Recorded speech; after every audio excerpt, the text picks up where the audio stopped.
자, 하나님 말씀 받겠습니다. 신약성경 에베소서 5장 15절로 21절 볼륨을 조금만 줄여주세요. 밖으로 나가는 볼륨을. 에베소서 5장 15절로 21절까지입니다. 다 찾으셨으면 저와 여러분이 한 절씩 교독해서 받들어 읽겠습니다. 그런즉 너희가 어떻게 행할지를 자세히 주의하여 지혜 없는 자 같이 하지 말고 오직 지혜 있는 자 같이 하여, 그러므로 어리석은 자가 되지 말고 오직 주의 뜻이 무엇인가 이해하라.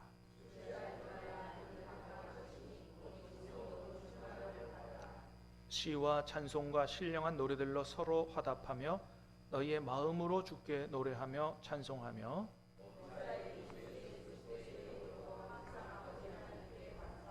같이 읽습니다. 그리스도를 경외함으로 피차 복종하라. 아멘. 자, 오늘 에베소서 강의 18번째 시간으로 오직 성령의 충만함을 받아라는 제목으로 말씀 듣고 기도하겠습니다.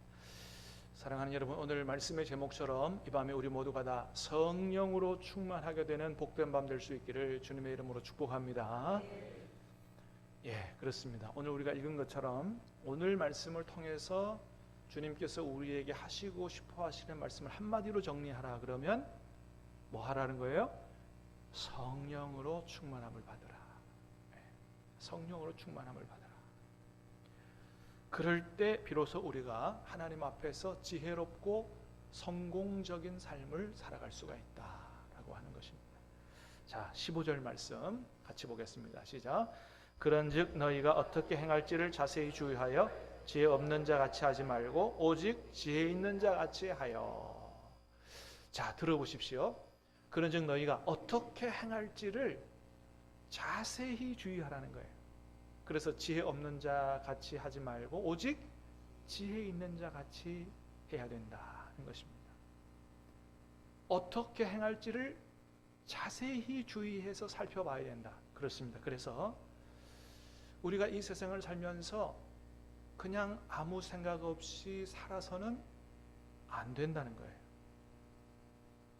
그냥 세상 사는 사람, 다른 사람 사는 것처럼 그냥 세상에 떠밀려서 하루하루 쳇바퀴 돌듯이 이렇게 살아서는 안 되고, 어떻게 행할지 어떻게 해요?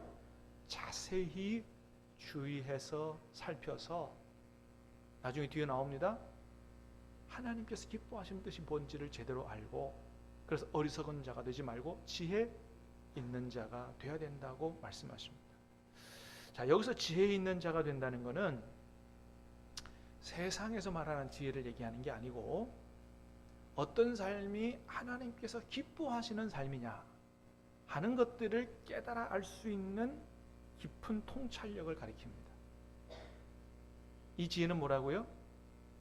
어떻게 하면 성공하고 어떻게 하면 돈 많이 벌고, 이게 아니라 무엇이 과연 하나님이 기뻐하실 만한 삶이냐를 꿰뚫어 알 수 있는 통찰력, 영적 통찰력, 이게 여기서 말하는 지혜인 거예요.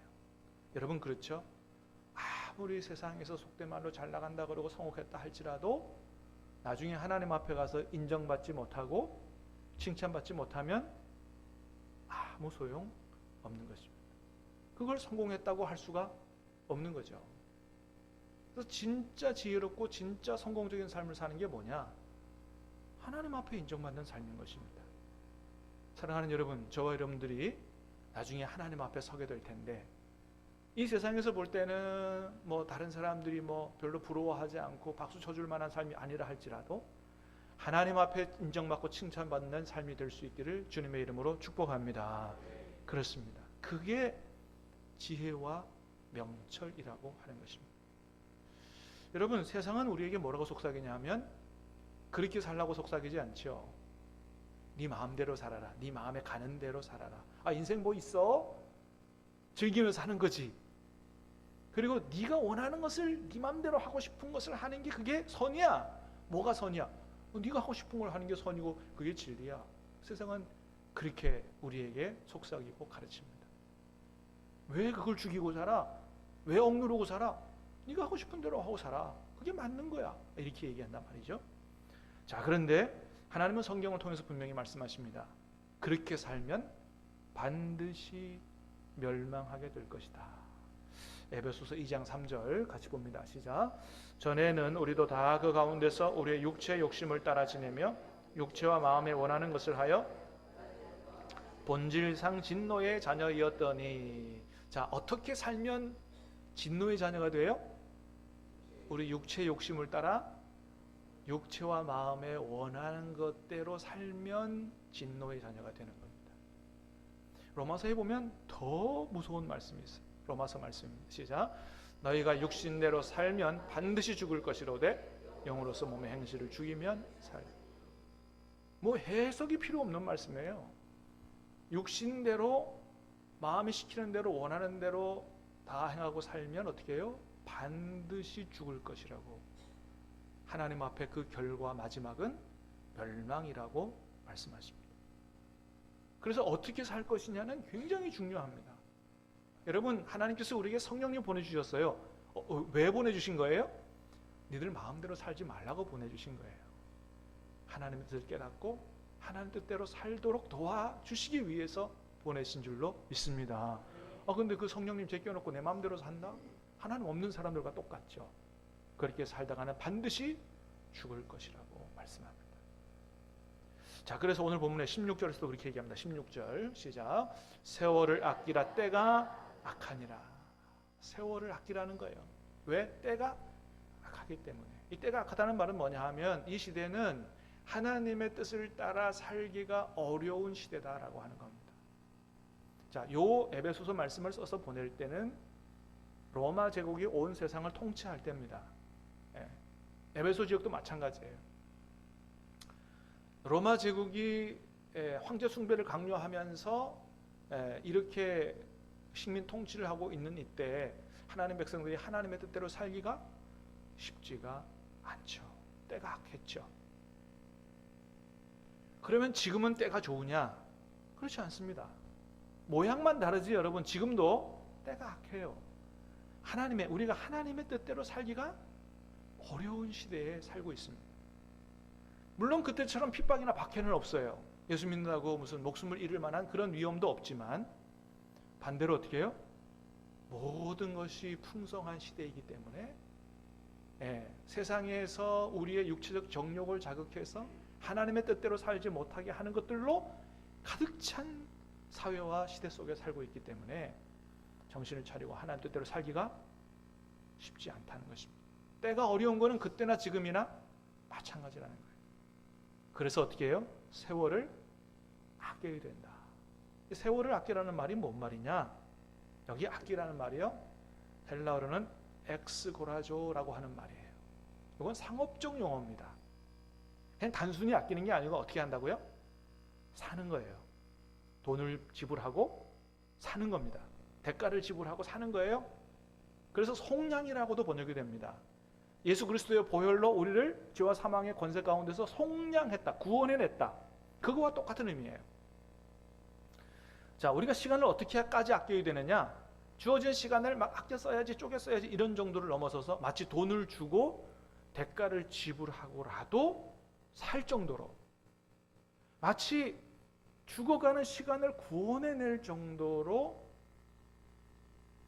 시간을 아껴서 하나님의 뜻 따라 살아가도록 정신을 번쩍 차리고 살피지 않으면, 때가 악하기 때문에 정말 어떻게 하면 하나님 뜻대로 살까를 아주 깊이 생각하고 노력하지 않으면 때가 악하기 때문에 세상에 휩쓸려 살게 되고, 그러다 보면 하다 보면 어떻게 해요? 나도 모르는 사이에 하나님 앞에 준비 없이 서게 된다는 것입니다.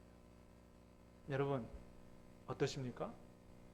만일 오늘 저녁에 하나님께서 불러서 하나님 앞에 세우시면 좀 괜찮으십니까? 왜 아멘이 한 번도 안 나와요? 나는 주님 오늘 불러가셔도 나는 괜찮습니다. 나는 하나님 앞에 그래도 이만큼 했습니다. 자신이 없으세요? 근데 만일 정말 오늘 이 밤에 하나님 나를 불러다가 하나님 앞에 세우신다 그럴 때 자신이 없다, 이 믿을 생각이 들면 오늘 우리가 말씀을 잘 듣고 우리의 삶을 하나님의 뜻에 맞게 재조정해야 된다라고 하는 것이죠. 여러분, 오늘 이후로 하나님께서 우리를 언제 불러가셔도 주님 앞에 기쁨으로 나아갈 수 있도록, 아유 하나님 절대 오늘은 안 됩니다, 이런 얘기 안 나오도록, 오늘 불러주시면 나는 기쁨으로 주님 앞에 갈 수 있습니다, 이런 말이 나올 정도로 그렇게 살아갈 수 있기를 주님의 이름으로 축복합니다. 그렇습니다. 그래서 17절에 이렇게 하라는 거예요. 시작. 그러므로 어리석은 자가 되지 말고 오직 주의 뜻이 무엇인가 이해하라. 그렇습니다. 그래서 그렇게 안 살려면 어리석은 자가 되지 말고, 어리석은 자가 되지 말려면 어떻게 해요? 오직 주의 뜻이 무엇인가 이해하라는 거예요. 이해하라는 단어를 여러분 주목하십시오. 여러분, 우리가 하나님을 잘 섬기는 것도요, 우리 머리를 사용하라는 겁니다.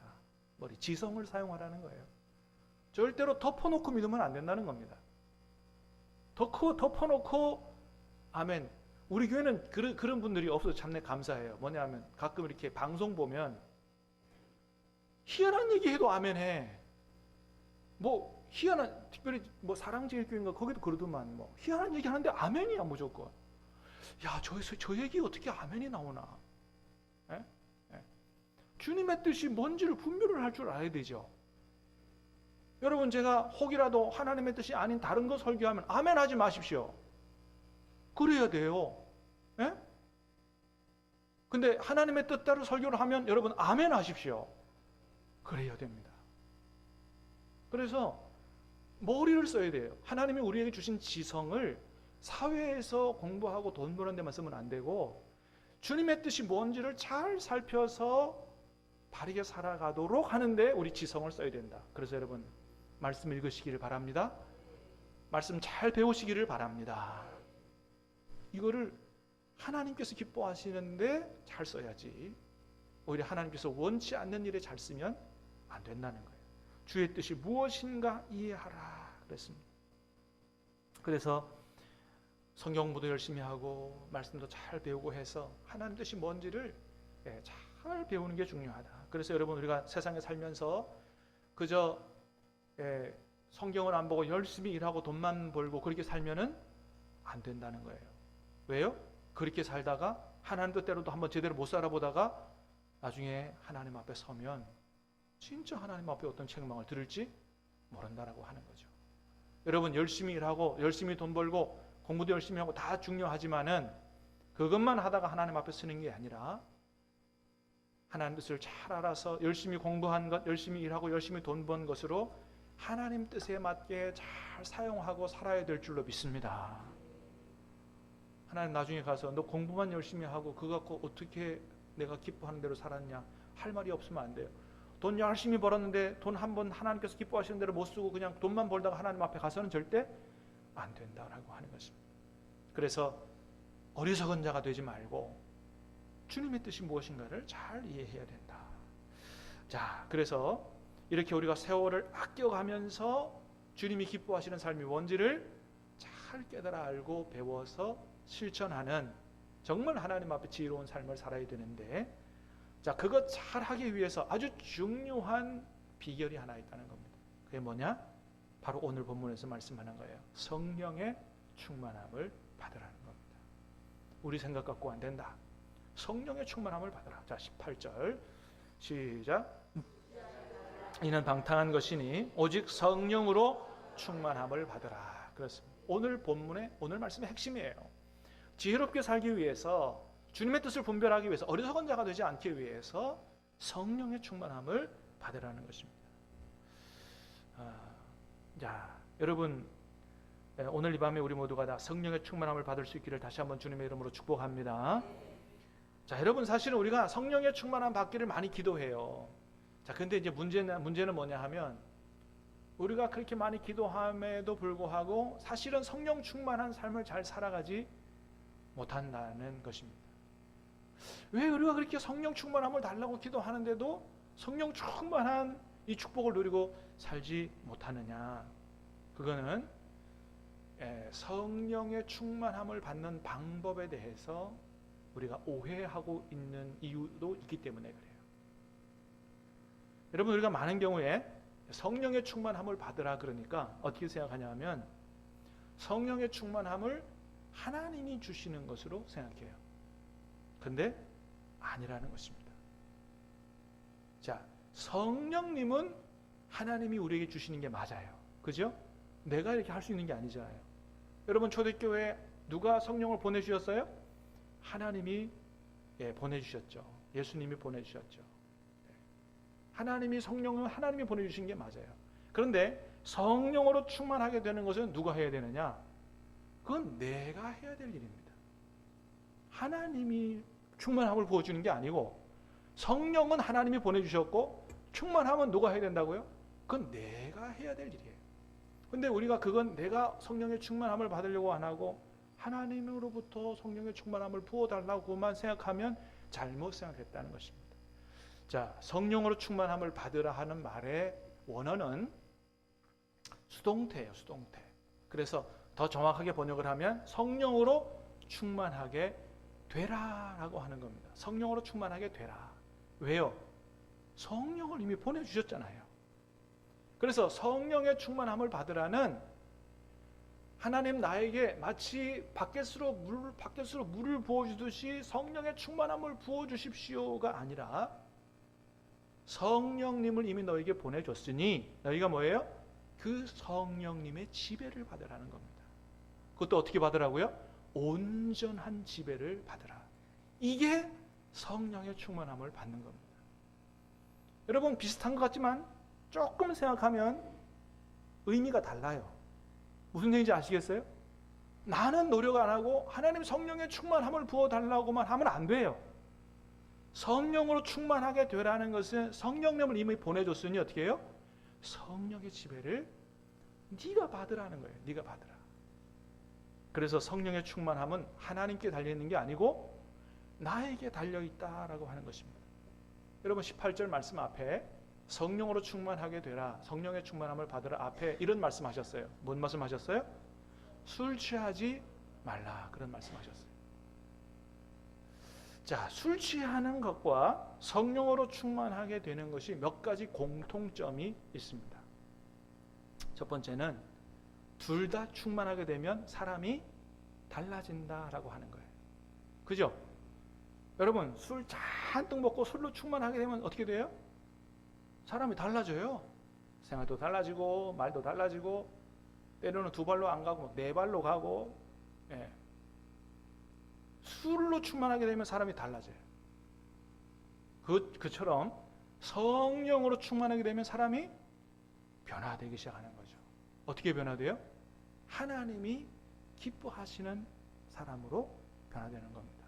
할렐루야. 예, 두 가지 공통점이에요. 술 취하거나 성령에 취하면 사람이 변화됩니다. 영국에 웨일즈 부흥이 일어났을 때 제일 큰 은혜를 받은 게 당나귀였다 그래요. 예, 왜 그러냐면 예전에는 사람들이 화딱지만 나면은 당나귀를 두들겨 팼다는 거죠.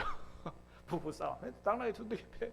직장 가서 기분 나쁜 일 있어 당나귀 두들겨 패. 그 당나귀가 사람들의 화풀이 대상이었다는 것입니다. 근데 그 웨일즈에 부흥이 일어나고 사람들이 성령의 충만을 받고 나니까 당나귀 두들겨 패는 일이 없어졌다는 거예요. 와. 그래서 오히려 당나귀를 붙잡고 미안하다, 그동안 내가 두들겨 패서 미안하다 회개하는 일도 일어나고요, 오히려 당나귀 머리에 안수하고 축복기도 하는 이런 일도 일어났다는 기록이 있어요. 그러니까 성령의 충만함을 받으니까 사람이 달라지는 아름다운 사람으로 변화되는 이런 역사가 나타나는 거죠. 근데 술 잔뜩 먹고 취하면 술로 충만하기만 사람이 사람 되는 게 아니고 멍멍이도 되고 막 그러잖아요. 자, 두 번째 공통점. 그렇게 변화가 되려면 둘 다 충만하게 돼야 됩니다. 충만하게. 술도요, 적당히 마셔서는 사람이 그렇게 개가 안 돼요. 개가 되려면 잔뜩 먹어야 됩니다. 적당히 먹어서 안 돼요. 성령도 마찬가지입니다. 적당히 성령 충만하면 사람이 잘 안 변합니다. 우리가 변화되려면 어떻게 된다고요? 온전한 성령의 지배를 받아야지 내 정신 반 성령의 역사 반 해서 별로 변화가 안 나타난다는 것입니다. 그러나 충만하게 되면 변화가 나타날 줄로 믿습니다. 그것이 부흥의 역사에 나타나 있고 사도행전에 다 나타나 있어요. 성령으로 충만하게 되니까 성령이 말하게 하심을 따라 말을 하게 되고 사랑의 공동체가 만들어지고 그 다음에 저절로 기쁨으로 전도하는 역사가 일어났다. 여러분, 그것은 성령이 우리 안에서 하시는 역사지 우리가 하려고 해서 되는 게 아니라는 말입니다. 그러므로 우리 인생에 대한 성공도 교회의 부흥도 성령께서 하시는 줄로 믿습니다. 그 성령께서 우리를 지배해 달라고 간절히 기도할 필요가 있다. 성령님을 의지하고 사모하고 그렇게 해서 성령이 지배를 받을 때 그게 성령에 충만하게 되는 거지, 나는 노력하지 않고 나는 애쓰지 않고 나는 사모하지 않고 하나님 부어주십시오만 하면 잘못 생각하는 거다라고 하는 것이죠. 자, 세 번째는 그래서 성령의 충만함을 받는 것도 술에 충만하게 되는 것도 누구에게 달렸다? 나에게 달렸다는 것입니다. 그렇죠. 여러분, 아무리 옆에 말술이 있어도요, 내가 마시지 않으면 절대 취하지 않습니다. 술 취하려면 내가 마셔야만 취하는 거예요. 성령님도 마찬가지예요. 이미 성령님을 하나님 우리에게 보내주셨습니다. 근데 그 성령의 충만함을 받으면 어떻게 된다고요? 내가 요청을 해야 되는 겁니다. 성령님 환영합니다. 마음을 활짝 엽니다. 나를 지배해 주시고 깨닫게 하시고 말씀해 주시고 나의 길을 인도하여 주옵소서. 전적으로 성령님 의지하고 살기를 원한다는 이런 사모함이 있을 때, 그럴 때 내가 성령의 충만함을 받게 되지, 내가 노력하지 않고는, 내가 사모하지 않고는 안 된다는 것입니다. 그렇지 않으면 우리가 다 경험해서 아는 바와 같이 성령님이 우리 안에 오셨음에도 불구하고 우리가 요청하고 사모하지 않으면 조용하게 계세요. 그냥. 왜요? 성령님은 인격적이신 분이기 때문에 그래요. 예수님 분명히 말씀하시면 누구든지 내 음성을 듣고 마음 문을 열면 내가 그에게로 들어가 그로 더불어 먹고 그는 나로 더불어 먹으리라. 마음 문을 여는 건 너에게 있다는 거예요. 주님이 강제로 안 하십니다. 그런 분이 아니에요. 인격적인 분이십니다. 성령님 마찬가지예요. 우리가 사모하지 않으면, 나를 지배해달라고 요청하지 않으면 오셨지만 마치 안 계신 것처럼 조용하게 계실 수밖에 없다라고 하는 것입니다. 그러므로 사랑하는 여러분, 오늘 이 밤에 성령님을 사모하고 환영하고 간절히 사모하고 기도하러 말미암아 우리 모두가 다 성령으로 충만해지는 밤 될 수 있기를 주님의 이름으로 축복합니다. 마지막으로 성령으로 충만하게 되면 어떤 변화가 나타나느냐. 자, 19절 A입니다. 19절 전반절 시작. 첫 번째, 성령으로 충만하게 되면 시와 찬송과 신령한 노래들로 서로 화답하며. 우리 한글 성경은 잘 이렇게 그 성령의 충만함을 받으러와 뒷구절이 잘 이렇게 연결되어 있지 않는데, 헬라어 원어로 보면 뒤가 다 분사절로 되어 있어요. 그래서 성령의 충만함을 받으러가 주절이고 다 거기에 딸려 있는 겁니다. 그래서 성령의 충만함을 받으면 이런 결과가 나타난다, 이런 의미예요. 첫 번째는 뭐라고요? 시와 찬송과 신령한 노래로 서로 화답하게 된다는 것입니다. 서로 화답하게 된다는 거예요. 서로. 무슨 얘기겠어요? 아름다운 성도의 교제가 일어난다는 것입니다.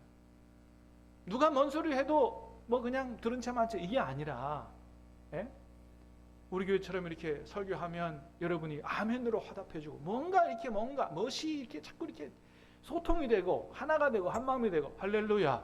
여러분, 우리가 느끼잖아요. 우리 안에 같은 성령이 흐르면 말하지 않아도 우리가 하나가 되어 있다는 것을 우리가 느낄 수가 있죠. 성령은 하나 되게 하시는 영입니다. 마귀는 어떤 영이에요? 분열시키는 영이거든요. 마귀라고 하는 것의 뜻 디아볼로스는 둘로 나누다, 그런 뜻이에요. 마귀가 하는 그 본질적인 일은 나누는 것입니다. 그러나 성령은 뭐라고요? 하나 되게 하시는 영이다. 사랑하는 여러분, 성령으로 충만하게 돼서 모든 악한 영들은 다 떠나게 되고 주님 안에 아름다운 성도의 교제가 있는 신함교회 될 수 있기를 주님의 이름으로 축복합니다. 두 번째 19절 하반절입니다. 시작. 너희의 마음으로 주께 노래하며 찬송하며. 성령으로 충만하게 되면 마음으로 주께 노래하고 찬송하게 된다. 비로소 진정한 찬양과 경배와 예배를 드리게 된다는 거예요. 그렇죠. 그래서 제가 예배를 시작할 때마다 항상 기원하는 것 중에 하나는 뭐예요? 성령님 오셔서 임재하시고 우리 예배를 주관하시고 인도해 달라고. 그래서 우리 예배가 정말로 하나님 앞에 상달되는 온전한 예배가 되기 위해서는 성령의 도우심이, 성령의 역사가 필요한 것이죠. 성령 충만할 때 우리는 온전한 예배를 올려드릴 수가 있다. 우리 교회 예배가 그런 예배가 될 수 있기를 축복합니다. 세 번째입니다. 20절 시작. 범사에 우리 주 예수 그리스도의 이름으로 항상 아버지. 그렇습니다. 성령 충만하면 범사에 하나님 앞에 감사하는 삶을 살 수가 있습니다. 여러분 생각해 보세요. 어떤 사람이 정말로 범사에 감사하는 삶을 살 수가 있겠어요? 여러분 우리가 세상 살다 보면 안 좋은 일도 있고 그죠? 어려운 일도 있고 하잖아요. 근데 어떻게 범사에 감사하는 삶을 살 수가 있습니까? 우리 정신으로는 어려워요. 그러나 성령 충만한 사람은 범사에 감사하는 삶을 살 수 있는 줄로 믿습니다. 왜 그래요? 믿음을 주시니까. 하나님을 신뢰할 수 있는 믿음을 주시니까. 여러분 우리 하나님이 어떤 분이세요? 여러분 우리를 사랑하셔서 그 사랑에 변함이 없으시고 자비로우시고 우리가 비록 어려운 일을 만나도 모든 것이 합력하여 선을 이루게 하시는 하나님이신 줄로 믿습니다. 그 하나님을 우리가 믿을 수 있도록 해주는데 어떻게 범사에 감사하지 않을 수가 있느냐인 거예요. 여러분 저와 여러분의 인생이 우리 하나님의 손에 있는 줄로 믿습니다. 친히 인도하고 계신 줄로 믿습니다. 어려움을 만난다고 걱정하지 마세요. 반드시 합력하여 선을 이루게 하실 줄로 믿습니다. 그래서 범사에 감사할 수가 있는 것이죠. 마지막입니다. 21절 시작. 그리스도를 경외함으로 피차 복종하라. 아멘. 그렇습니다. 성령의 충만함을 받으면 주님을 경외하게 되고 그래서 피차 복종하고 섬기는 이런 삶을 살게 된다라고 하는 거죠. 여러분 성령을 받지 않은 세상 사람들은 누구나 다 다른 사람 위에 군림하고 싶어해요. 부리고 싶어하고 그러죠. 그게 세상입니다. 그렇기 때문에 우리가 피차 서로 복종하고 서로 섬기는 삶을 살기 위해서는 세상 정신 갖고는 할 수가 없어요. 내 마음 갖고는 할 수가 없습니다. 정말로 그런 삶을 살기 위해서는 누구의 정신이 필요해요? 주님의 정신이, 주님의 영이 필요한 겁니다. 주님은 섬김을 받으러 오신 분이 아니라 섬기려 오신 분이죠. 그래서 우리가 성령의 충만함을 받으면 주님이 우리 안에 충만하게 임재하시는 것과 같기 때문에 주님을 닮아가게 되고 우리가 서로 복종하고 섬기는. 여러분 우리 교회의 직분은 계급이 아닌 줄로 믿습니다. 그건 교회를 섬기라고 주신 도구지 그건 계급이 아니에요. 제가 목사라고 제가 대장이 아니에요. 그냥 목사의 역할로 여러분을 섬기라는 거죠. 장로님도 마찬가지인 줄 믿습니다. 권사님도 안수집사님도 마찬가지예요. 그것으로 주님의 교회를 섬기라는 거죠. 그렇습니다. 근데 성령 충만하지 못하면 그걸 계급으로 생각을 하고 인간적인 생각을 가지면 중직을 맡으면 맡을수록 어깨에 힘이 들어가요. 내가 뭔데 그러고. 그러나 성령 충만한 직분자는 절대 그러지 않는다. 그래서 성령 충만한 교회가 아름다운 교회가 되는 것입니다. 그렇습니다. 그래서 우리가 주님 주신 직분을 주님 뜻대로 잘 감당하기 위해서는 성령의 충만함을 받는 게 중요하다. 여러분 우리 인생이 짧습니다. 언제 주님 앞에 설지 모릅니다. 오늘 주신 말씀을 가슴에 새기고 늘 우리 안에 오신 성령님을 사모하고 성령님을 의지하고 성령님과 함께 동행하며 사심으로 말미암아 성령의 충만한 삶을 살 수 있게 되기를 바라고 주님 뜻대로 잘 살아갈 수 있으므로 나중에 하나님 앞에 섰을 때 잘하였도다 착하고 충성된 종이라는 칭찬을 다 받을 수 있게 되기를 주님의 이름으로 축복합니다. 우리 찬송하고